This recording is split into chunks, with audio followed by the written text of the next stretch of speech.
The story kicks off in Shanghai City, inside a quiet little room.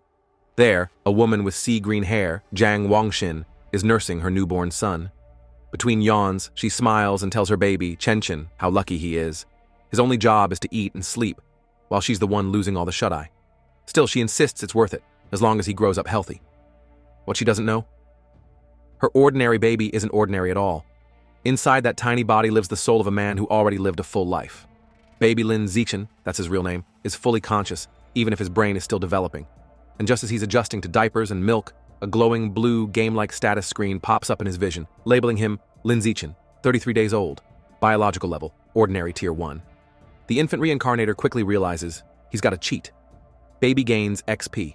At 3 months old, while his parents, Dad Lin Yan and Mom Jiang Wangxin, marvel at his energy, little Lin Zichen is secretly grinding stats like a pro gamer. When he kicks his chubby legs for the 10,000th time, a system notification dings. Milestone achieved, 10,000 kicks. Unlocking ability, biological attribute use in advance. Translation: whatever body part he trains can grow infinitely stronger as long as it's carbon-based. Basically, his baby kick just unlocked infinite push-up DLC. Crawling in stealth mode. By 4 months, Lin Zichen can already sit up and crawl like a champ. But he plays dumb around his parents, only training at night to avoid blowing his cover. Each crawl, sit-up, and awkward baby shuffle earns him system points. By 5 months, he's walking. By 6 months, he can finally safely show off crawling without looking like a demon child. Then one day, the TV flashes breaking news. Aberrant beasts attacking. Gene fusers and cyborgs fighting side by side. That's when Lin Zichen realizes this world isn't his old Earth. It's a mutated one, swarming with monsters. Humanity only survives thanks to 2 paths. 1. Mechanical ascension, turning yourself into a cyborg. 2. Gene fusion, splicing your DNA with monsters to fight fire with fire. Zichen gulps. Dangerous world, check. His mission? Stay alive, lay low, and train like Rocky with a pacifier. The neighbors arrive. One fateful day, the doorbell rings. Enter Shu Ming in a blue dress, her husband Shenzani, and their purple-haired toddler daughter, Shenking Han, nickname Han Han. When Lin Zichen's baby eyes land on her, he just knows. First friend unlocked, destiny flag raised. Baby gym routines. At 7 months, Zichen's training goes full CrossFit. He's running, jumping, even doing baby sit-ups at night. By 8 months, he's cranking push-ups in his crib when, busted! His mom walks in, blinks, and sees her infant son doing sit-ups like a tiny action hero. She rubs her eyes, mutters about sleep deprivation hallucinations, the perks of being a web novel author, and walks away. Zichen plays dead, literally, by pretending to sleep. Crisis averted. But not for long. During bath time, his mom notices baby abs. Cue screaming. Dad rushes in, sees the 8-pack, and immediately declares their son a once-in-a-million prodigy destined for greatness. Zichen. Phew. They bought the genius baby excuse. Genius baby versus genius baby. Later, the news shows another prodigy. A 2-year-old lifting a 20-kilo dumbbell. Mom hugs Zichen proudly and declares, "My Chenchen is just as amazing." Zichen. Note to self, lift 20 kilos by age 2. Don't embarrass mom. Level 2, toddler arc. By the time he turns 2, the toddler cheat code pays off. Alone in the storage room, he casually one-hands a 20-kilo weight. Mission accomplished. But then, Zichen! Han Han is here to play. Panic. He drops the dumbbell and rushes out to meet his little purple-haired neighbor, who's now also 2. She beams, offering him a tart. From then on, playdates become unconventional. While Han Han plays like a normal toddler, Zichen straps her to his back like a human dumbbell for weighted training. Perfect plan, except for one recurring problem. Just as he's about to finish a set, warmth, wetness. Han Han has peed on him, again. Our genius reincarnator can face aberrant beasts, cyborgs, and gene fusers, but he cannot escape toddler bladder accidents. At the grand age of 3, Lin Zichen has gone full toddler bodybuilder. He casually one-hands a 40-kilogram weight, then turns on the TV and sees a prodigy 4-year-old struggling with a mere 30 kilos. Zichen smirks. Kid, please, get on my level. Yet despite his monstrous gains, his status screen still insists he's stuck at ordinary tier 1. The system basically says, congrats, you're swole for a bug. Frustrated, he wonders, what does it take to break into tier 2? First step into the world. Soon after, he leaves the house for the very first time. Outside, a glittering futuristic megacity. Beastmen stroll the streets, cyborgs hum with chrome, and everything screams, "Welcome to Earth Mutated Edition." He tags along with his mom and the neighbors, Shu Ming and her daughter Shenking Han, Han Han, his purple-haired shadow, to the library. While his mom cheerfully points at the kiddie picture books, Zichin makes a beeline for the encyclopedias, dragging a worried Han Han behind. The moms whisper, Shu Ming, why is he into those scary books? Zhang Wangshin, genes, genius genes. Meanwhile, Han Han just offers him cookies like a loyal sidekick. Through reading, Zichin learns the truth. Life is ranked into 6 biological levels: ordinary, advanced, rare, epic, legendary, and mythical, each split into 9 tiers. Normal humans, bottom feeders. Ordinary tier 1, basically ants with jobs. This lights a fire in him. He must climb the ladder and fast. Ding! New quest. Read 100 million characters. Reward, celestial root of wisdom. Zichin grins. Mind and body training unlocked. Accepted. Year 4. Kindergarten King. A year later, the little prodigy is 4, entering kindergarten hand in hand with Han Han and their teacher, Miss Yangmei. Thanks to his grind, he finally breaks through to ordinary tier 2. His stats: 1 hand lift, 80 kilograms, high jump, 1.2 meters, 100-meter dash, 10.9 seconds. Basically, an Olympian trapped in a kindergartner's body. But even prodigies face drama. One day, Han Han is crying while other kids chant bedwetter. Zichin's eyes narrow. He leaps into the circle like a mini superhero, glares at the bullies, and growls, "If you bully Han Han again, I'll pee on your beds every day." The kids freeze. The insult is childish, but the menace is real. They burst into tears and quit kindergarten on the spot. Achievement unlocked. Kindergarten Kid King. New quest line opened. Han Han gazes at him with sparkling admiration. Zichin just pats his chest proudly. Protector duties fulfilled. Memory buff and time skip. Half a year later, quest complete. After reading 100 million characters, he earns the celestial root of wisdom. Now he's rocking perfect eidetic memory and peak human learning ability. Time flies. Soon, Zichin and Han Han are almost 7, posing for their kindergarten graduation photo. By then, he's already training with a 200-kilogram barbell and sprinting 100 meters in 7.98 seconds. His vertical leap?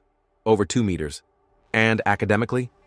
He wipes out the entire elementary curriculum before even stepping foot in Sunshine Elementary School. At the national academic competition, he snatches first place effortlessly, just to get the system's title rewards. Meanwhile, he tutors Han Han, raising her from average student to second in the class, right behind him. Sidekick, upgrade successful. Sunshine Elementary Arc school life seems smooth. Zichin breaks every sports record, racks up titles, and balances his hero training arc with babysitting Han Han. Then, plot twist. A new transfer student appears, long silvery blue hair, aura of mystery. The teacher introduces her as Bai Shuer. The class gawks at her beauty. Han Han whispers to Zichin, "Xiao Chen, her hair looks like snowflakes." But Zichin isn't thinking about hairstyles. As Bai Shuer walks past, he senses it. An aura that is not human. Could she be a gene fuser, a cyborg hybrid, or something even stranger? For the first time, the little reincarnator feels it. The real story is about to begin. At first, Bai Shuer is the ultimate enigma. She transfers in, sits at her desk, lays her head down, and basically cosplays as a hibernating bear 24/7. She doesn't talk, doesn't move, barely blinks. Even restroom breaks? Optional, apparently. The class is intrigued at first. Some even snap selfies with the sleeping beauty. But when the novelty wears off and she still refuses to join the party, they move on. Life returns to normal, until 1 month later. The incident. One day, a bizarre phenomenon begins. Bai Shuer starts secreting a viscous white liquid that oozes down her clothes and legs, carrying a foul stench. Note, not the superpower reveal Lin Zichin was expecting. The classroom reacts like a biohazard alarm just went off. "You, gross! What's that smell?" And of course, every school has that one punk. Enter Guan Chun, resident bully. He sneers, makes a crude joke, then takes his water bottle and dumps it over her head, declaring he's washing her out. Cue. Bai Shuer trembling, fists clenched, tears streaming silently as the whole room erupts in laughter. It's cruelty at its ugliest. Lin Zichin steps. In from her desk, Shen Qinghan tugs on Lin Zichin's sleeve, whispering, "Xiao Chen, can't we help her?" Zichin frowns. At first, he thought Bai was dangerous, but seeing her cry, soaked and humiliated, he realizes she's not a threat. She's just a lonely girl, and right now she needs saving. So he stands up, walks straight to Guan Chun, grabs the boy by the collar with a smile that screams mini-mafia boss energy. "Wipe the water." Now Guan Chun turns pale. He knows this look. Lin Zichin isn't just a bookworm. He's a legend. Even 6th graders give him a wide berth. Terrified, Guanchun stammers, "I'll clean it up right away." The rest of the bullies scramble with tissues, frantically polishing her desk like waiters trying not to get fired. Then Zichin drops the hammer. "Apologize. All of you." And they do. Bowing, sweating, promising never to bully her again. Kindergarten flashbacks, except now it's the elementary edition. The first true friendship. With the bullies gone, Bai Shuer finally lifts her head, eyes glistening. She whispers a shaky "thank you." Han Han pats her shoulder warmly. That's what classmates are for. From that day forward, Shen King Han takes it upon herself to be Bai Shuer's first real friend. She drags Zichin along too, whether he likes it or not. Han Han always offers her best snacks first, while Bai cautiously tests the taste of kindness for the first time. One day she hesitates and blurts out, "Aren't you disgusted? I smell terrible. I've always been hated." Han Han clasps her hands and says firmly, "This is not a dream. We'll be friends forever." Right, Xiaochen? Zichin, caught in the oath against his will. "Guess I'm in this now." Overcome, Bai bursts into tears and hugs Han Han tightly. Then she gifts them a necklace with twin beast fangs, her most precious belonging, as a symbol of their friendship. 3 kids, 1 sunset, a pinky swear for life. It's pure childhood anime vibes. And then she vanished. But just as things seemed perfect, Bai Shuer suddenly transfers out. Han Han is stunned. Why didn't she say anything? Lin Zichin, however, already knows. He saw it with his own eyes. Bai in the principal's office, signing papers alongside a towering man with cybernetic arms. The principal assured him everything would be kept confidential. That was the day Zichin confirmed his hunch. Bai's identity was anything but ordinary. And just like that, she was gone. No goodbye, no explanations, just questions. But fate wasn't done with him yet, because what came next would shake his peaceful routine far more than a mysterious girl with a strange aura. It's a quiet night at home. Lin Zichin is massaging his mother Zhang Wangxin's shoulders, and she's practically melting. "Ah, perfect. After a whole day of typing web novels, this is heaven," she sighs. Little does she know, her 8-year-old son is basically a professional masseuse. Thanks to his celestial root of wisdom, Zichin has memorized advanced massage techniques like a human spa encyclopedia. Internally, he's impressed. Who knew my genius memory would be this useful? Guess I've unlocked the filial piety DLC, but before Wangxin can fall asleep, the news interrupts with a bombshell report. Breaking news: Kyoto prodigy achieves gene fusion at age 10. The broadcast shows a boy casually lifting a 500-kilogram boulder with one hand. Zichin freezes. He knows that face. It's that guy, his rival. Papa Lin Yan immediately groans. This Kyoto brat again? Do they want him to be a martial arts influencer now? Mom shakes her head. He's just a kid. It's wrong to use him as a guinea pig. Dad shrugs. He's from a 1,000-year-old martial arts family. For them, family comes before childhood. Mom snaps back. Wow, you really know everything, huh? Dad raises his brows. Obviously. And the bickering begins, but Zichin tunes them out, crunching the numbers. Before gene fusion, Kyoto boy could lift 100 kilograms. Now 500 kilograms, a 5-fold boost. Meanwhile, at just 8 years old, Zichin can already hoist 300 kilograms raw, no fusion required. He pumps his fist. Ha! My potential leaves his in the dust. Confidence, plus 9,999. And then, the true horror. But that smugness lasts all of 5 minutes. The next segment shows a neighboring country reduced to rubble, a massive explosion, entire city gone. The footage cuts to giant aberrant rats swarming the ruins, their massive jaws clamping down on screaming civilians before, well, let's just say it's not PG. The news anchors report that a cult called the Heretics was behind the attack, an anti-human group that worships aberrant beasts and manipulates them for destruction. Zichin gulps. Okay, lifting weights is cool, but how do you train to not get eaten by a 3-story rat? He feels grateful his own country is safe and powerful, a perfect place to grow strong while keeping his head down. That's when the night sky shatters with sonic booms. Rushing to the window, he sees a squadron of heavily armed cyborgs streaking across the city like fighter jets. The sight makes his stomach drop. So much for safe and peaceful. Something big is happening. Necklace glows. By morning, everything looks normal again. Zichin waits for Han Han, who comes running up, panting and apologizing for being late. Then he notices it. The beast fang necklace Bai Shure had given them, the one Han Han now wears, suddenly pulses with a bright blue glow. Zichen freezes. That aura. So it really was from an aberrant beast, but just as quickly as it appears, the glow fades. Han Han doesn't even notice, brushing it off. Zichen forces a smile, but his gut tells him otherwise. Between the cyborg deployment and the necklace's reaction, trouble is brewing. The red-haired stranger. On their way to school, things get creepier. Leaning casually against a lamppost is a striking woman with flowing red hair and a black dress. As they pass, she smiles sweetly. What adorable kids! Are you two brother and sister? Han Han beams.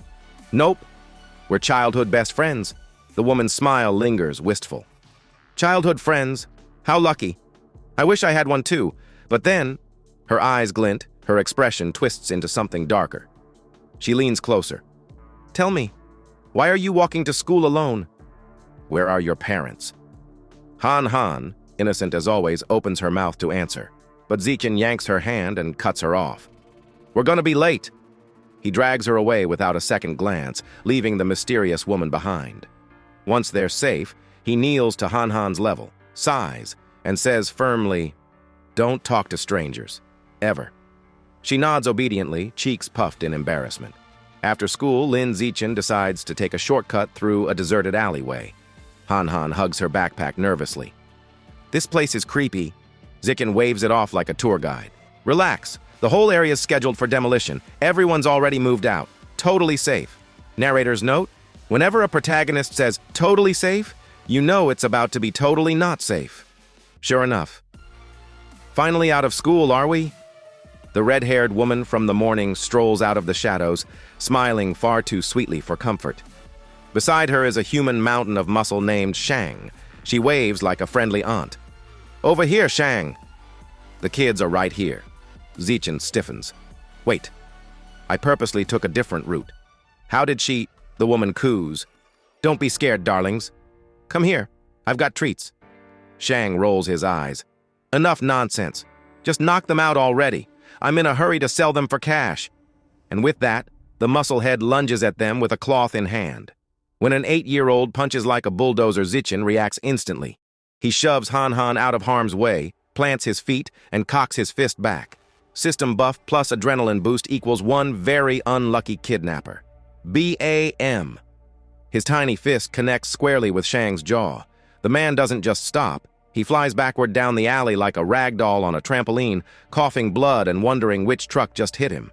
The red-haired woman's jaw drops. Did an elementary schooler just send a 200-pound man flying? Zichen doesn't wait. He turns on her next. Before she can even gasp, he slams a punch into her stomach, follows with an uppercut. KO! She's out cold. Standing over their unconscious bodies, Zichen's expression hardens. He picks up a brick. No cameras, no witnesses. If they live, my powers get exposed. Best to tie up loose ends. Then the real horror arrives. Before he can bring the brick down, the ground trembles, dust falls, buildings groan, and then, crash! A massive clawed hand smashes through a wall. A giant aberrant rat emerges, towering and monstrous. Its crimson eyes glow, its whiskers twitch menacingly. Han Han screams, frozen in terror. But instead of eating the kids, the rat looms over the unconscious red-haired woman. One swift swipe, slash! Her head rolls away. The beast casually picks it up like a trophy. Han Han lets out a blood-curdling scream. Zichen doesn't hesitate. He scoops her into his arms and bolts. That's a giant aberrant rat!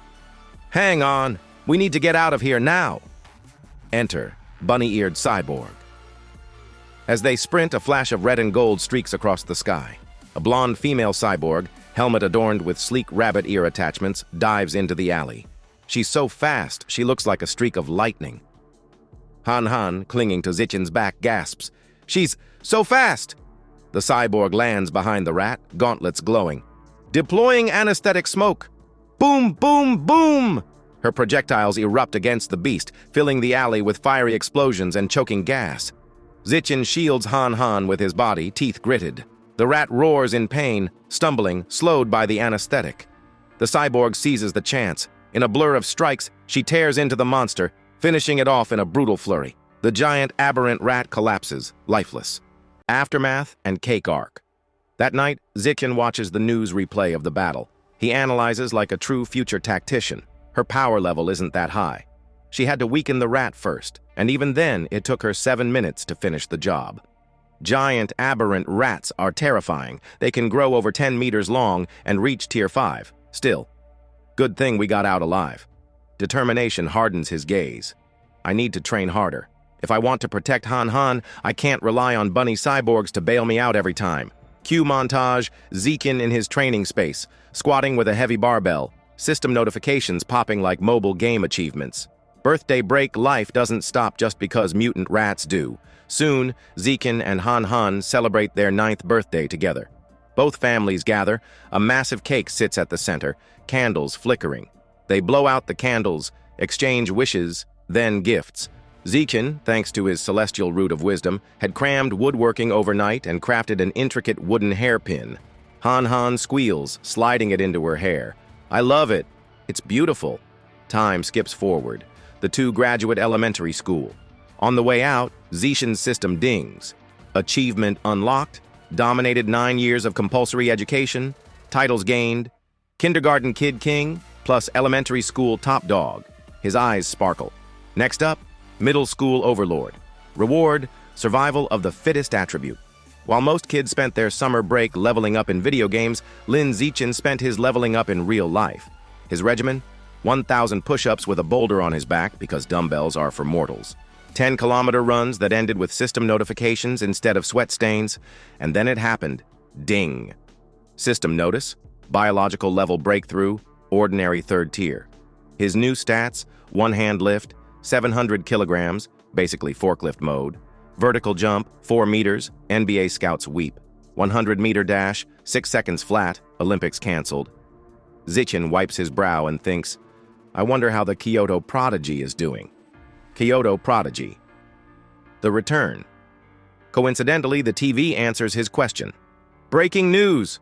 At 14, the Kyoto Prodigy has fused with giant ant genes. Watch as he casually one-hands a 2,000-kilogram alloy block.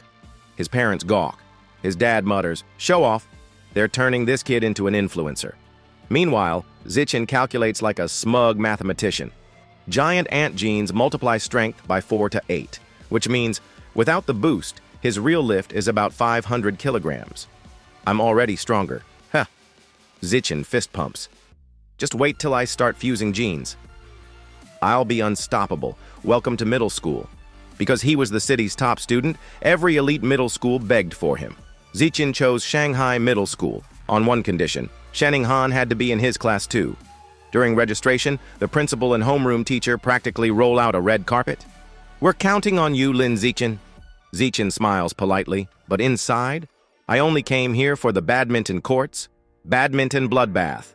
On the court, Shenning Han twirls her racket dramatically. Fairy's curveball serve. The shuttlecock sails through the air. Zikin casually catches it mid-flight like he's picking fruit off a tree. But before their game can continue, trouble arrives. A group of upperclassmen swagger in. Their leader, rocking a backward cap, snatches the shuttlecock.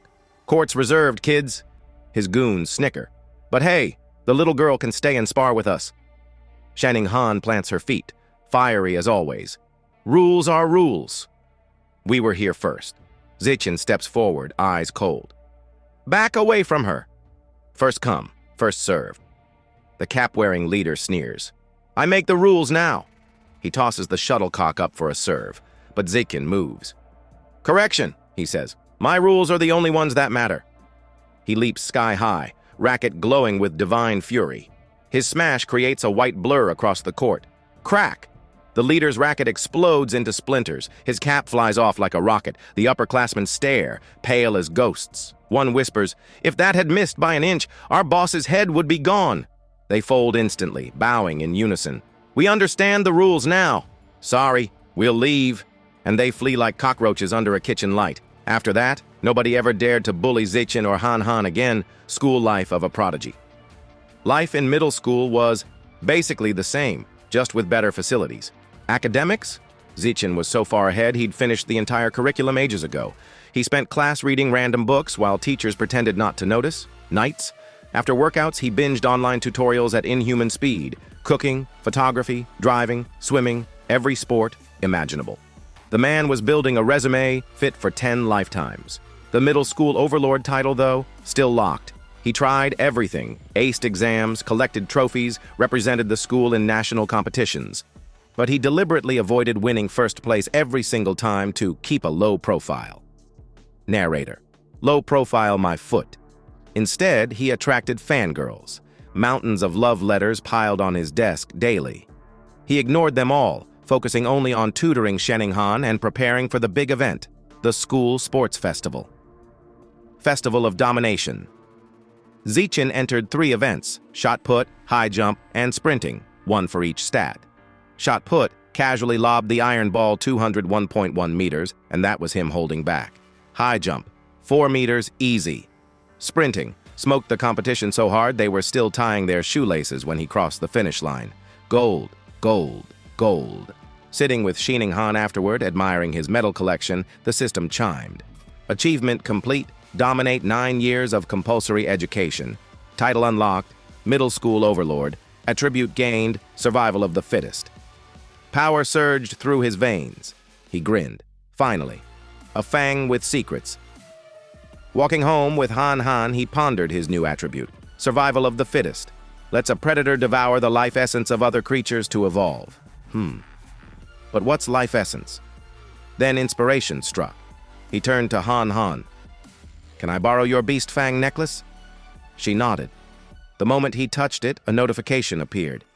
You have devoured a trace of the abyssal giant butterfly's life essence. Guidebook unlocked. 1% progress. A spectral butterfly with ominous eyes on its wings unfurled around him. Zikin froze.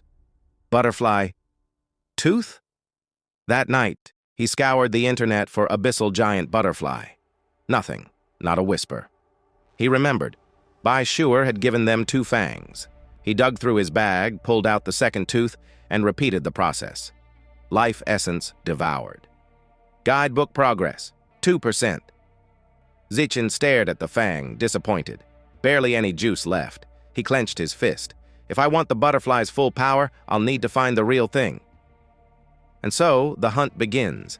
The very next day after school, Lin Zichin upgraded his daily training routine by pedaling Shening-han to and from school on his trusty bike. On the surface, it was a noble gesture. In reality, he figured a bike doubled as both cardio training and a quick getaway vehicle in case an aberrant beast decided they looked like a 2-for-1 lunch special. Just as they rolled out of the school gates, a man in a shiny tracksuit called out. Zichin! Lin braked, and the man jogged up, grinning like a used car salesman. I'm Coach Guo, martial arts team, he introduced himself, clapping Zichin's shoulder. Your performance at the sports meet? The best in school history. Truly incredible.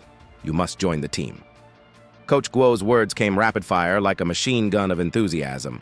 Before Lin could squeeze in a polite, "No thanks," the coach was already waving goodbye, shouting, "Room C in the gym tomorrow.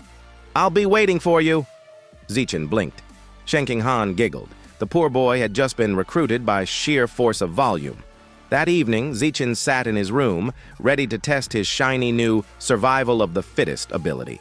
He smacked his hands together, squashing a cockroach and a mosquito in one blow. Opening his palms dramatically, he waited for the surge of power. Nothing, not even a flicker. Turns out ordinary insects weren't exactly packed with exotic life essence. Who knew? So, new theory, only stronger beasts carried the juicy power he needed. Time to test it properly. The next day, he biked Shening-han into the city and pulled up at a massive supermarket. Inside, there were shelves stacked with beast meat. Only all of it was prepackaged. He frowned. How could he absorb anything through plastic wrap? Just as frustration set in, he heard a booming voice. Fresh beast meat, not prepackaged, safe to eat. His eyes lit up. Jackpot. Wait here, he told Shening-han mysteriously, then rushed over like a man about to propose to a steak. He slapped his hand on a slab of freshly cut meat, BZZT. A surge of purple energy rushed into him, his grin stretched ear to ear. Yes, it works! Behind him, Shening-han stared. Why are you smiling like that at raw meat? Zichin, playing it cool. Oh, it just feels extra fresh. Want to touch it? Absolutely not. She waved her hands like he was contagious. Mission complete, he bought some to take home. Not just any meat, though. Ghost Shadow Squid, the cheapest option, which still cost nearly 1,000 yen a jin. His wallet whimpered. Shining panicked at the price. "Your mom's gonna kill you. At least call her first." Patting her head, Zichin lied smoothly. "Relax. She told me to buy plenty. She's already planning a feast queue flashback." His mom happily nodding in approval. Except, in reality, this was all in his imagination. At checkout, the cashier rang up 3 packages for a painful 29 yen and 94 cents. Lin forced a smile. Internally, he was crying. On the ride home, he couldn't resist. He discreetly pressed his hand on the package in the bike basket. Another surge of purple energy. The system confirmed. Ghost Shadow Squid Guidebook unlocked. Progress 0.1%. A creepy mental image of a giant multi-eyed squid floated in his head. He quickly did the math. 1 jin equals 0.1%, meaning 100 jin for 100%. That's 100,000 yen. His wallet fainted again. But the squid's power to dissolve into water and vanish was absolutely worth it. He just needed mountains of cash. Better yet, the meat wasn't spoiled after absorption, meaning he could eat it too. Double profit. His progress climbed to 3% as he tapped more squid essence on the ride. Unfortunately, his squid meditation ended when Shining Han shouted, "Brake!" He screeched to a halt, barely avoiding mowing down a couple in the bike lane.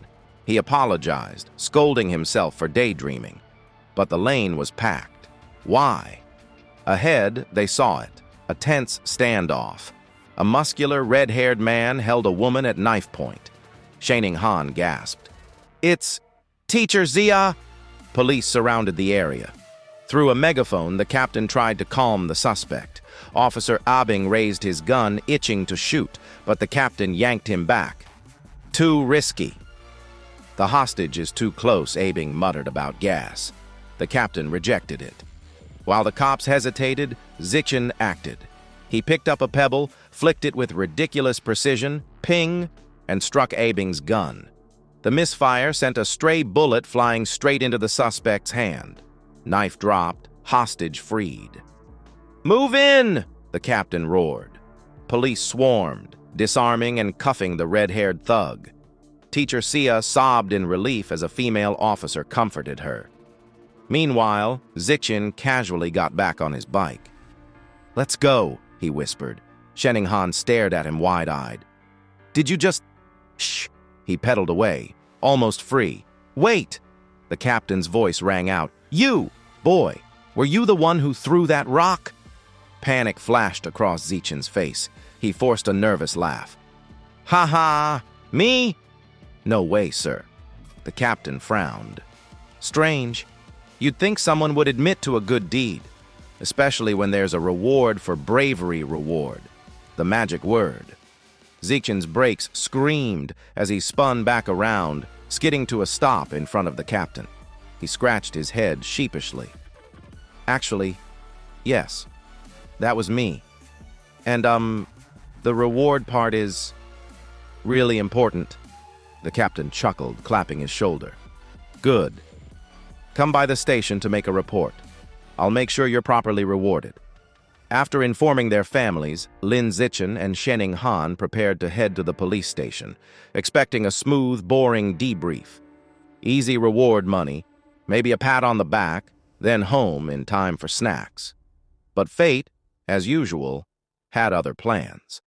As the police escorted the cuffed suspect away, his face suddenly began twisting grotesquely, like he was mid-transformation into a Halloween mask. The captain paled. "Heretic!" The man's bones cracked and his muscles ballooned. In seconds, the suspect mutated into a hulking, aberrant rat. The cuffs snapped like cheap toy bracelets. With a shriek, it lashed out, swiping its massive claws at the officers. "Open fire!" the captain barked into his radio. "Protect the civilians!" Gunfire erupted in a storm of noise, but the bullets pinged off the monster's hide like BB pellets. A frantic voice came through the radio. "Confirmed heretic! Subject fused with Rat King genes, requesting immediate backup." Lin Zichen grabbed Shining Han and their teacher, muttering a quick apology as he dragged them into a retreat. Thankfully, the rat wasn't chasing them. Still, his heart pounded. He really didn't feel like becoming Rat Chow today. Then, the sky lit purple. A sleek figure streaked down from the heavens, landing with a boom that shook the street. A female cyborg in gleaming armor, her short, dark purple hair catching the light. She reeled back a metallic fist and smashed the rat square in the jaw, staggering the beast. Hovering into the air, her chest plate split open to reveal a glowing core. Fire! A blinding beam of purple energy tore out, engulfing the mutant. The rat's roar of agony was cut short as it was disintegrated into a smoking pile of charred flesh. Everyone stared, stunned. Teacher Xia and Shining Han both exhaled in relief. Zichen, however, was staring at something far more important, his bike. Thank the heavens, he sighed. Not even a scratch. Do you know how much repairs would have cost? But relief didn't last. A foul stench hit him. He looked into the bike basket and his stomach dropped. The ghost shadow squid. His precious, overpriced squid, spoiled. The meat had turned gray and limp, oozing stink. He realized the truth. Absorbing life essence did spoil the meat, but only after a short delay. Grimacing, he lifted a tentacle with tragic solemnity. Putting on his best Oscar-worthy performance, he dramatically tossed it to the ground.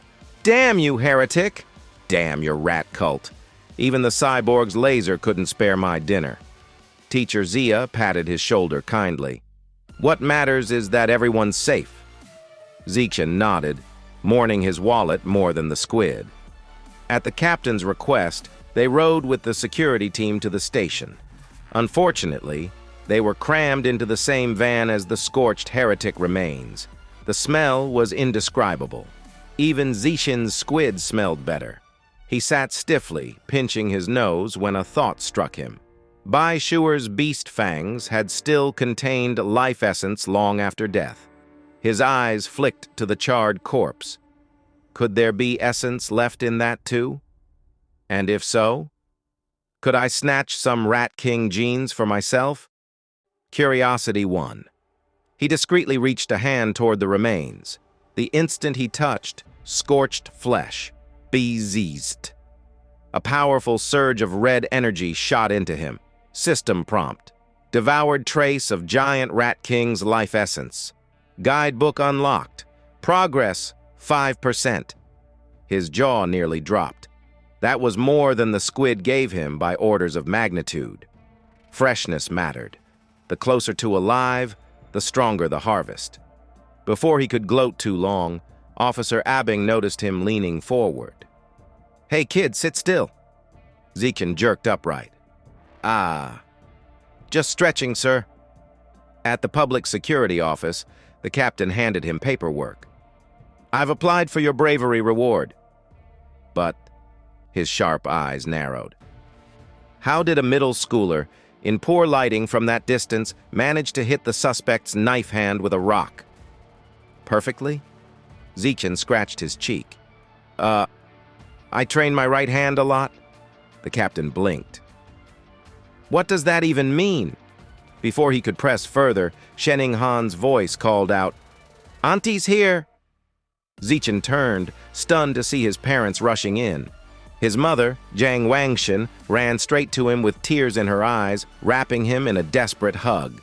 Zichen, my baby, are you hurt? You scared me half to death. He hugged her back awkwardly. I'm fine, Mom. Really, I even got a bravery reward. Promise me, she cut in, gripping his shoulders. Next time, you hide. I don't care about rewards. I only care about seeing you grow up safe for once. Zichen was speechless. Her words hit deep. He nodded. Okay, Mom. I promise. As they left, the captain silently watched, still unsettled by the boy's vague answers. Something about Zichen didn't add up. On the way out, Zichen overheard two female officers gossiping. Perverts are getting more brazen, one muttered. Not perverts. Heretic, the other corrected. He was a liberal arts student from Guangyuan University. Brainwashed by the rat god cult. The first officer cursed. Then we need to wipe out this cult at the root. The root, the other replied grimly, is their so-called Rat King. The name made Zikin freeze. His eyes lit up. On the ride home, Lin Zichen did what any self-respecting teenager would do after barely escaping a mutant rat attack. He pulled out his phone and started Googling. To his surprise, there was plenty of information on the rat god cult, almost like they had their own Reddit forum. Scrolling through, he learned their headquarters was in Shanghai, and most members were society's outcasts, the type of people who failed their exams, got rejected on dating apps, and then decided worshiping a giant rat was the logical next step. But the real shocker was the Rat King himself. Apparently, he wasn't just a big, ugly rodent. He wanted to evolve into a higher life form. He was forcing his followers to collect evolution materials like some nightmarish Pokemon trainer. Zikin's blood ran cold. Wait, does that mean the Rat King has sentience? Before he could spiral into existential dread, his attention shifted outside the car window. There, waddling down the sidewalk like it owned the place, was a rat nearly the size of a cat. He froze. Rat King's spy? A second later, he scoffed at himself. This was the South.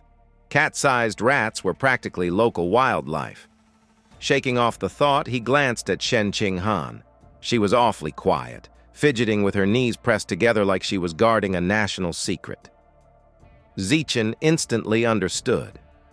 Ever since childhood, whenever she got nervous or scared, she, well, couldn't exactly control her bladder. Most people would find it embarrassing. Zichen, however, always felt this quirk was hiding some kind of mysterious potential, like maybe her power was sealed in her bladder. When they finally got home, Zichen's mother, Zhang Wang, immediately noticed the absence of nearly 3,000 yen worth of ghost shadow squid meat. Her jaw dropped. "Where's the meat?"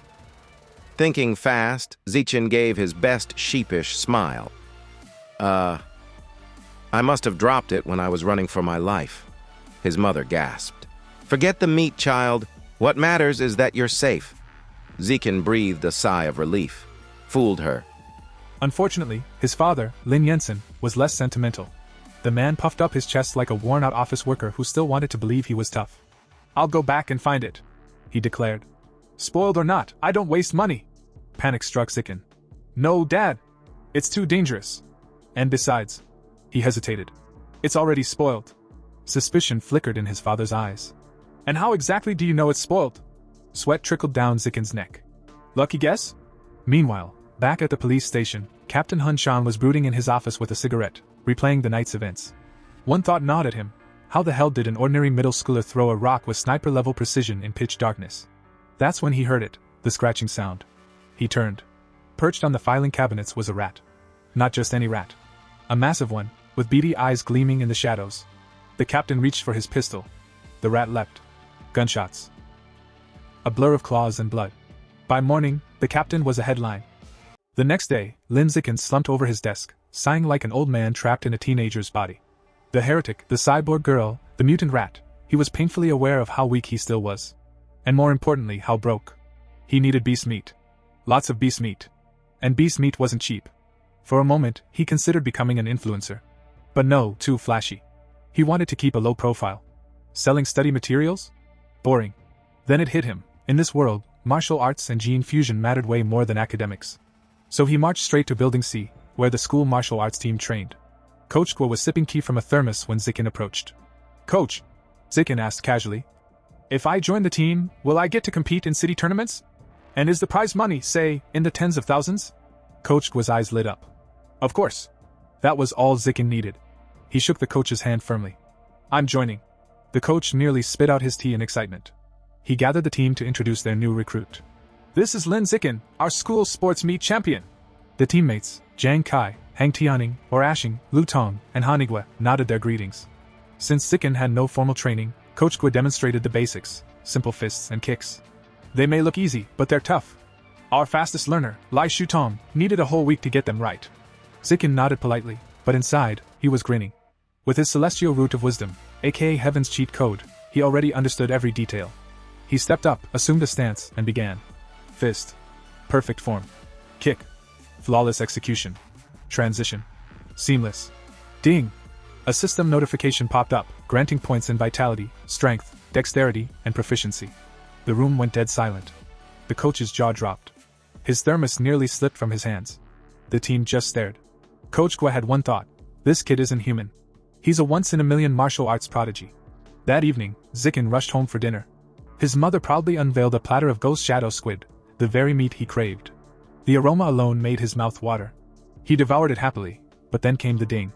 A system notification informed him he had absorbed a trace of the squid's life essence, pushing his guidebook progress to 3.01%. Zikin nearly spat out his food. Wait. I could have just eaten it this whole time? All that fuss with spoiling and blaming heretics? While he sulked inwardly, the TV blared breaking news. A 14-year-old genius girl, the youngest cyborg in history, was being profiled. She could lift a 5,000 kilograms SUV with one hand, sprint 100 m in 3 seconds, and leap 8 meters straight up. Zikin blinked. Cybernetics versus gene fusion. Which path is stronger? His musings were interrupted by another broadcast, this time grim. Captain Hun Shan had been killed in his office. Surveillance showed a giant mutant rat attacking him before disappearing into the night. Zikin froze, remembering the rat he'd seen yesterday. His stomach churned. The danger was growing. He needed to train harder. So he did. Days later, his stats were insane. He could sprint 100 meters in 4.61 seconds, jump 5.3 meters high, and lift 1,200 kilograms with one hand. Not bad for a normal middle schooler. But trouble, as always, found him. The next morning, Shin Qinghan followed him curiously to the gym. On the way, a pink-haired girl shyly offered Zikin a bottle of milk. He smiled politely and declined. Behind them, Jiang Kai, teammate, sore loser, and apparently jealous admirer of pink-haired girl, was fuming. Watching her get rejected crushed him. He stormed up and blocked their path. You hurt her feelings. Apologize. I'm allergic to milk. Zikin replied calmly. Liar! Kai snapped, his veins bulging. He pointed at Zikin dramatically. I challenge you to a spar. If I lose, I'll never bother you again. But if you lose, you drink the milk. At that exact moment, ding! A system notification appeared. New achievement mission. Defeat 1,000 opponents in formal competition. Unlock survival of the fittest trait. Zikin's lips curled into a sly grin. Surrounded by a faint purple aura, his eyes glinted with mischief. Challenge accepted, he said. Word of the duel spread through the school like wildfire. By the time Lin Zikin and Jiang Kai stepped into the gym, the place was packed. Students crowded around the sparring floor, buzzing with excitement. Two freshmen whispered to each other. Wait, Lin Zikin? The sports meet champ? Yeah, and he's fighting a senior. This is gonna be legendary. The crowd was very clearly on Zikin's side. Female fans screamed encouragement, telling him to teach that bully a lesson. The pink-haired girl from earlier stood at the front, phone in hand, ready to immortalize the moment for social media. Jiang Kai, meanwhile, was fuming. Everyone seemed convinced he was going to lose. Ha! Just because he's been shining for a month, they think he's invincible? This duel will be my redemption arc. Lin Zikin, in contrast, looked utterly unfazed. Can we make this quick? I need to get home for dinner. The word stabbed into Jiang Kai's pride like a hot knife. He smirked coldly. Fine. Quick it is. Coach Gua stepped between them, raising his hand. Remember, no killing blows. The match begins. Wait. Jiang Kai interrupted with a smug grin. To make this fair, I'll give you 3 free moves. After all, I've trained for nearly 2 years. You? Barely a month. The crowd murmured. How generous. How noble. How utterly condescending. Zikin just nodded. All right. And then boom. Before Jiang Kai could even blink, Lin Zikin blurred forward. His fist crashed into Jiang Kai's nose with the force of a freight train. Blood sprayed. The senior flew backward, collapsing to the mat in an unconscious heap. 1 punch. 1 second. The entire gym froze in stunned silence. Coach Gua dropped his thermos. The fight is over. In 1 punch. The crowd erupted in chaos. Girls screamed his name. Shin Qinghan threw her fist into the air, shouting like a die-hard fangirl. The pink-haired girl squealed while live-streaming, her phone trembling from excitement. Zikin glanced at his system. Ding! Mission update. By defeating a rival and earning the affection of the opposite sex, you've gained priority mating rights. His progress toward natural selection was now officially at 1/1000. He sighed inwardly. Still 999 to go. This is going to take forever. So he turned to the rest of the martial arts team. Smiling just a little too warmly, he asked, "Shall we spar next?" The team members went pale. "I have to cram tonight. My mom's waiting with dinner. I think I'm coming down with the plague." Before they could escape, Jiang Kai stirred. Wobbling to his knees, he glared at Zikin. You sneak attacked me. I demand a rematch." Coach Gua barked. "Enough. Accept defeat like a man." Then, rubbing his chin, he muttered, "Unless it really was a lucky punch. Let's test it. Xiaozi, step up." A spiky-haired boy froze like a deer in headlights. "And me? See, can't we just, play cards instead?" Despite trembling, he assumed a fighting stance.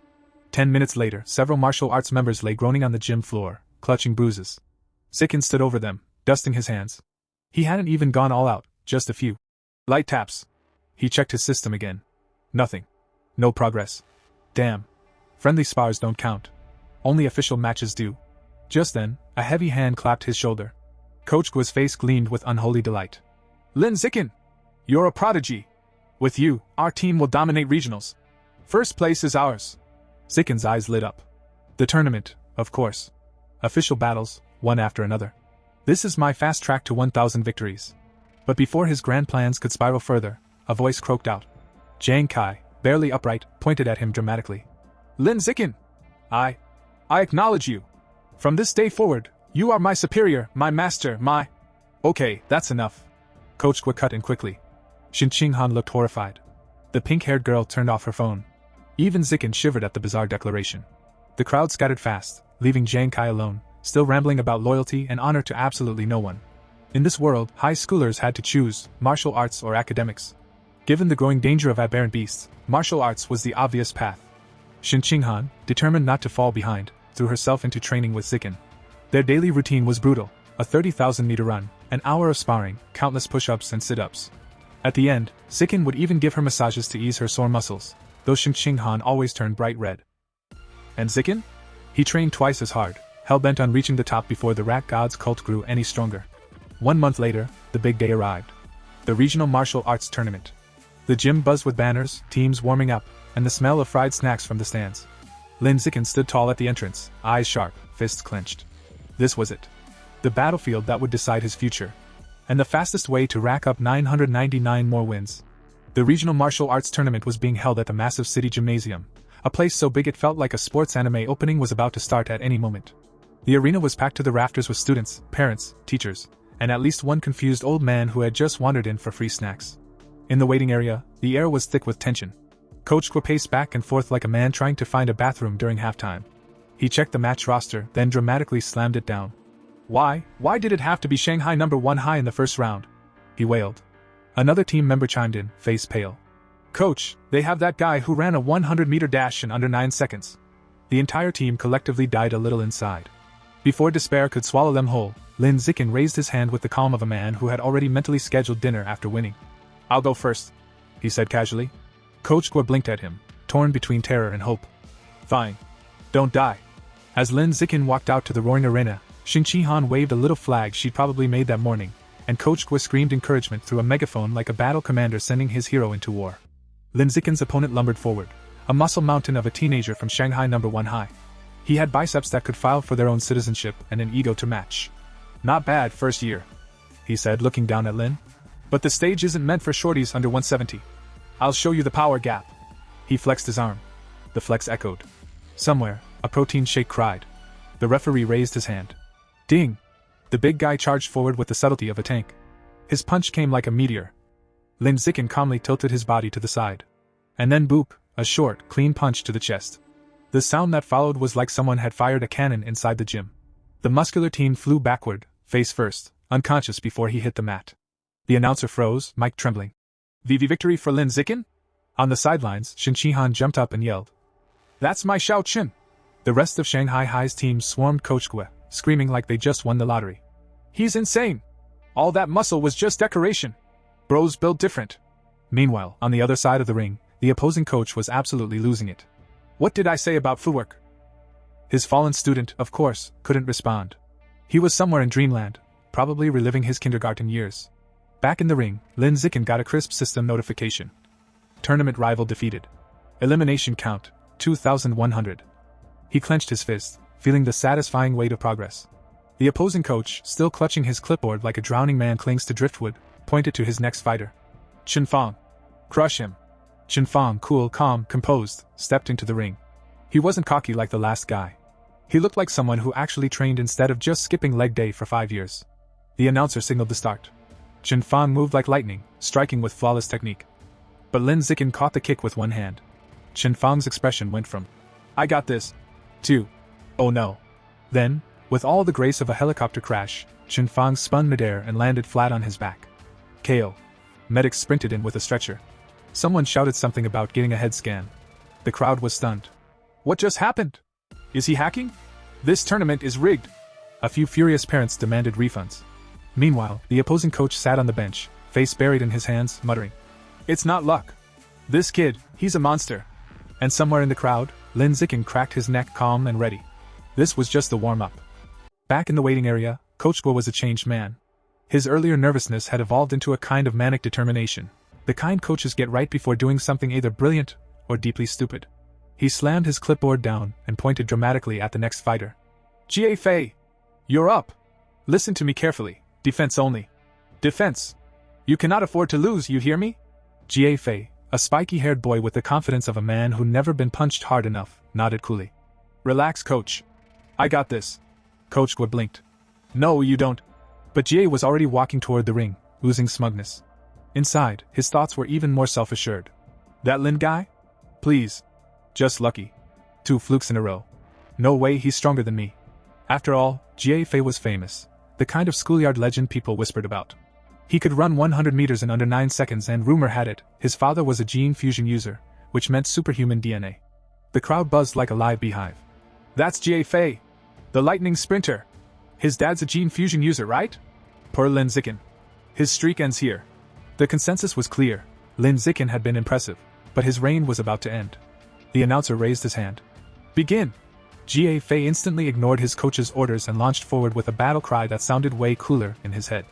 His foot sliced through the air with a vicious kick, followed by a flurry of punches that blurred like a tornado. "Flowing water shattering rock fist!" he shouted, performing his signature technique. From the sidelines, Coach Guo's counterpart screamed. "What part of defense did you not understand?" Jie Fei ignored him, grinning confidently. "Defense is for people who can't attack like geniuses." Meanwhile, Lin Zikin, cool as a glacier, simply dodged each blow like he was swatting away mosquitoes. His expression stayed perfectly calm, almost bored. Lin mused mid-dodge. "This flowing water technique is kinda nice. I should learn it." Jie Fei, panting and red-faced, finally stopped swinging. How are you dodging all of that?" Lin tilted his head slightly. "Any other moves, or is that your whole trick?" The taunt hit harder than any punch.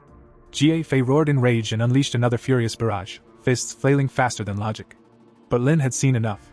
"All right then, let's end this." In the blink of an eye, Lin sidestepped the final punch and countered with a single devastating kick to Jie Fei's midsection. There was a boom, followed by a gasp from the entire arena. Jie Fei's eyes went wide. His soul seemed to momentarily leave his body as he flew backward and landed flat on the floor, limbs spread, dignity gone. KO. For a few seconds the crowd was dead silent, just the sound of a soda can rolling somewhere in the stands. Then came the explosion. "Let's go! Xiao Qin is a beast! 3 straight wins!" Xin Qihan leapt into the air like she was celebrating a World Cup victory, while Coach Guo nearly fainted from joy. "My boy! My prodigy! My golden child!" he screamed through his megaphone, eyes sparkling with fatherly pride and mild insanity. From that point on, the rest of the tournament might as well have been a montage. The next few opponents? Instant knockouts. The rest of Shanghai number 1 high? Wiped out by Lin Zikin alone. Over the next 2 days, Lin single-handedly defeated 2 more schools. By the end, Shanghai High stood on the winner's podium holding the championship trophy, medals gleaming, Coach Guo crying like a proud uncle at graduation. But Lin Zikin's mind was elsewhere. He checked his system. Rival count, 161,000. He sighed. "At this rate, I'll need years to unlock the natural selection attribute." Still, there was one bright side. Coach Guo, surprisingly generous in his victory high, handed him 20,000 yuan, his cut of the prize money. Combining that with winnings from his academic competitions, Lin's wallet hit a glorious 30,000 yuan. It was gone within a week. He spent all of it on one thing, ghost shadow squid meat, a rare and ridiculously expensive beast delicacy said to boost one's physique. For several weeks, he ate nothing else. Breakfast, lunch, dinner, squid. Fried squid. Steamed squid. Squid shakes, probably. By the time he'd devoured 30 gene of it, His codex progress for the Ghost Shadow Squid hit 33%. His training intensified. His power grew. By his second year of middle school, he broke through to the next stage, advancing from ordinary Tier 3 to Tier 4. The results were ridiculous. He could now lift 1,890 kilograms with one hand, jump 5.65 meters straight up, sprint 100 meters in 4.49 seconds. In other words, he'd evolved from school martial arts prodigy to walking natural disaster. And Lin Zikin? He just stretched his arms, cracked his neck, and thought, good. Now we're getting somewhere. Time flew faster than Lin Zikin could finish a serving of Ghost Shadow Squid. Before they knew it, he and Qin Han had graduated from Shanghai's middle school division, two bright stars standing at the edge of a new chapter. But when the high school entrance exam results came out, fate decided to throw a brick right through their plans. Qin Han sat in her room, eyes red and puffy, clutching her pillow like it owed her emotional support. Why, Zikin? She sniffled. After all that training, we still can't go to the same high school. Lin Zikin stood there awkwardly, the kind of guy who could defeat martial arts champions but had zero defense against crying girls. He scratched his head. Well, you did great in academics, really. It's just that, your martial arts score wasn't high enough for the elite class at Shanghai High. Her tears doubled. Then what happens now? Zikin sighed, sitting beside her. Actually, the principal of Shanghai High is coming to my house today. Probably to recruit me. Want to come? She looked up, eyes shimmering like sad puppy dog eyes in HD. What's the point? The principal's obviously coming for you. Zikin smiled faintly and took her hand. Then let's make it about us. Before she could protest, he pulled her to her feet and said, Don't worry. I've got a plan. My one condition for staying at Shanghai High, you're my desk mate. Sure enough, a few hours later, Principal Zhao of Shanghai High arrived at Lin Zikin's home, elegant, sharp, and radiating the kind of confidence only someone with tenure and power could possess. For several hours, the principal sat with Zikin, his mother, and Qin Han, discussing everything from education, martial arts training, to how much potential Lin Zikin had. She was practically glowing as she said, You are the kind of student every school dreams of, Lin Zikin. Shanghai High needs you. When the long discussion finally ended, Principal Zhao stood and made her final pitch. If you agree to stay, you may name any condition. I'll make it happen. Zikin's eyes gleamed. This was the moment. He stood, cleared his throat, and said with absolute seriousness, I have only one condition. Qin Han must be in my class. As my desk mate. The room went dead silent. Qin Han froze like a deer caught in headlights. Principal Zhao blinked, then turned to her. Qin Han, that's your name? The girl nodded shyly. The principal smiled. Then it's settled. You'll both attend Shanghai High. Together. Zikin and Qin Han both stared, mouths open, before bursting into smiles of pure joy. Thank you, Principal. They shouted in unison, bowing so fast it almost looked choreographed. And just like that, their future was secured. Before the summer ended, Lin Zikin had one more thing to take care of, his final junior high martial arts tournament. At this point, it was less a competition and more a one-man show. He tore through the brackets with ease, his punches ending matches before the announcer could even finish saying, Begin! Naturally, Shanghai Middle won another championship, and Lin pocketed the prize money like a professional. This time, though, he had a plan. With this money, I can finally finish the Ghost Shadow Squid Codex. He took his winnings, stocked up on squid meat like a doomsday prepper, and headed out to a secluded forest outside Shanghai. Alright, let's do this somewhere quiet. Just in case I explode or something. He began devouring the last of the squid meat, and soon a brilliant blue aura surrounded him. The ground trembled, his system pinged like a jackpot machine, and his body overflowed with power. Codex progress 100%. You have unlocked the Ghost Shadow Squid Codex. New attribute, Blessing of Liquid Affinity obtained. The description popped up. Enhances affinity with water. Grants movement freedom and stealth in aquatic environments. Zikin blinked. So, I'm basically a better swimmer now. He stared at the limp squid tentacles in his hands, unimpressed. Still, to be sure, he decided to test it. At a nearby pond, Lin Zikin slipped into the water like a man testing the world's least exciting superpower. He waited. Nothing. Then he realized. My skin's not wrinkling. He swam a few laps. Oh, less resistance. That's something, I guess. After a while, he sat waist deep in the pond, staring at his reflection, looking more like a depressed mermaid than a martial artist. All that effort, for a glorified bath perk. He sighed deeply, then smirked. Fine. It's a low-tier beast. Can't expect too much. Next time, I'll get a real one. His thoughts drifted to the giant mutant rats he'd once encountered. The image reignited a spark inside him. He clenched his fist, eyes burning with determination. No more small fish, or squid. From now on, I'm hunting the big ones. And with that, the young prodigy's next evolution truly began, dripping wet, slightly annoyed, and more determined than ever. As the start of the new school year approaches, Lin Zikin and Shenning Han's families decide to take a short seaside vacation. Lin suggests they go to the beach, partly to relax, but mostly to test his new liquid affinity. Once they arrive, Shin Han immediately starts shivering. "It's freezing," she complains, hugging herself. Lin, however, feels perfectly comfortable, his body seemingly in sync with the sea. "You'll get used to it." He laughs before diving gracefully into the waves. Underwater, his system instantly reacts, swimming +1, diving +1, rewarding him for each stroke. From the shore, Shenning Han nervously calls out, "Zikin, teach me how to swim." Realizing she's never learned, Lin wades back and begins teaching her. He expects it to take hours, but she surprises him. Within minutes, she's gliding effortlessly through the water. "Hey, this is actually easy," she says, diving smoothly below the surface. Lin blinks in disbelief. There's no way, he thinks. Her learning speed is unnatural. Then he notices something even stranger, a faint blue aura swirling around her body underwater. When she surfaces, eyes bright with excitement, she exclaims, "It feels amazing! My eyes don't sting at all, the water feels nice." That's when Lin's brain kicks into overdrive. Wait, could her childhood bedwetting problem actually be a sign of water affinity? He remembers stories from his parents' novels, characters born with rare cultivation bodies. The more he thinks about it, the more it fits.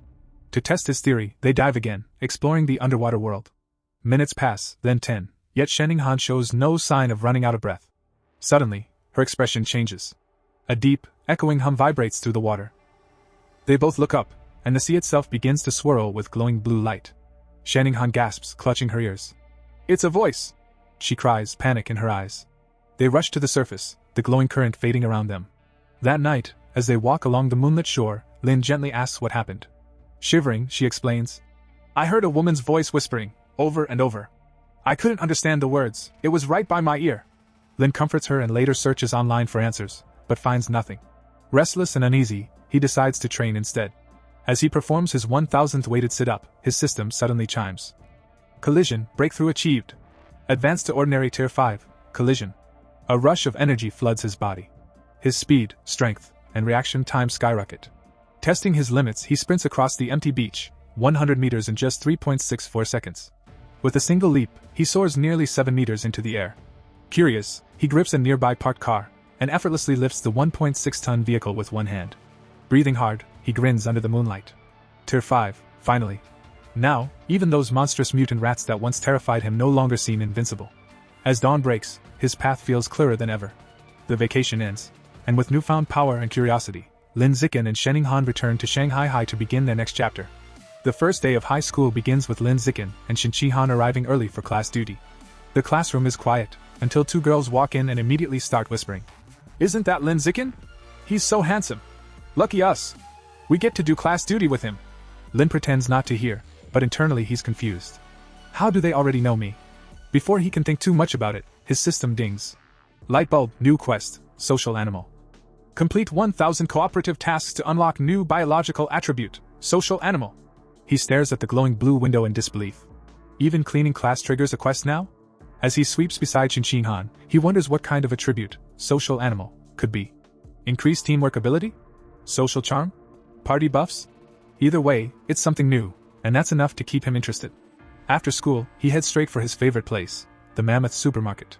The moment he enters the beast meat section, his eyes sparkle. Rows of exotic meats glow faintly with stored life energy. But one item catches his attention. Eagle Savage Giant Eagle Head, 1,998 yuan per gene. A grin spreads across his face. Perfect.